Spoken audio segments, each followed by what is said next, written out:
PEAK, Performance, Efficiency, Accuracy, and Know-How. It's a program at the agency where we combine Lean and Six Sigma, and we look at our operations and identify waste and ultimately end up with a streamlined process. One of the things I hear a lot when I go out in the field is staff who talk about how manual our processes can be. That sometimes getting something done at ACS requires a lot of steps, and often those steps involve taking a piece of paper and moving it from here to here to here to here. When we first took a look at our process, we had about a 17-step process. Based on the plan that was developed from the PEAK process, our process turned out to be a 5-step process. So it actually really outlined what we do minute by minute, hour by hour, day by day. And in this work that is fast-paced, requires a rapid response and turnaround, it's really helpful to learn a process that helps me be effective and efficient. What PEAK does, in addition to streamlining operations, is it brings people together. It could be anyone in ACS, ranging from support staff to line staff to provider agencies, and everyone comes together, brings together ideas, and everyone collaborates. So we had a diverse group, both from the areas they came from and also from their level of seniority. And when we came together to talk about the process, it was very eye-opening. When you open up a meeting to, let's say, 20 people, and there are different personalities, some strong personalities, and people that really like to talk, it needs to be heavily structured. It gives a structure to how to approach a problem. You know, it gives a framework to address, and how do you think about a problem, and tools to solve those problems.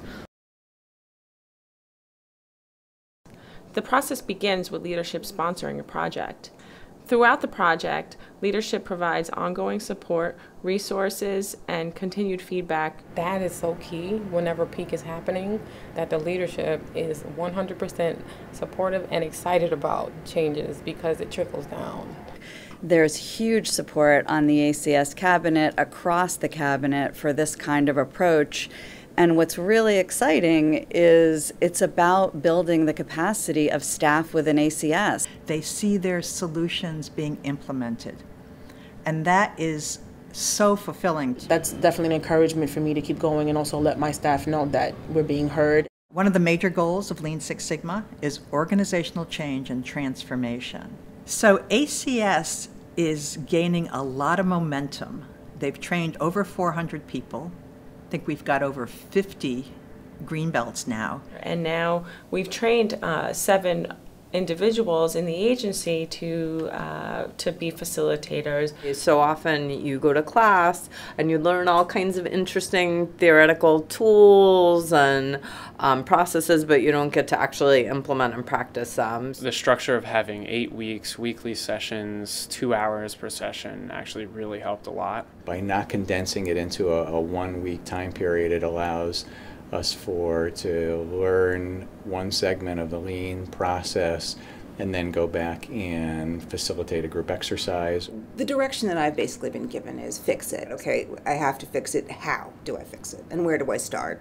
And how do I get buy-in from so many people? Boot camp has showed me, I think, that we can actually do it. The goal for the agency really is for folks to start thinking differently. It is about valuing your employees. It is around building a culture where it's okay to say, this isn't working, can we stop and try something different? You really are developing a method and a process in the way you approach problem solving, and you start developing a critical eye towards other processes. In that sense, it's a 360 set of benefits. It's the gift that keeps on giving, basically.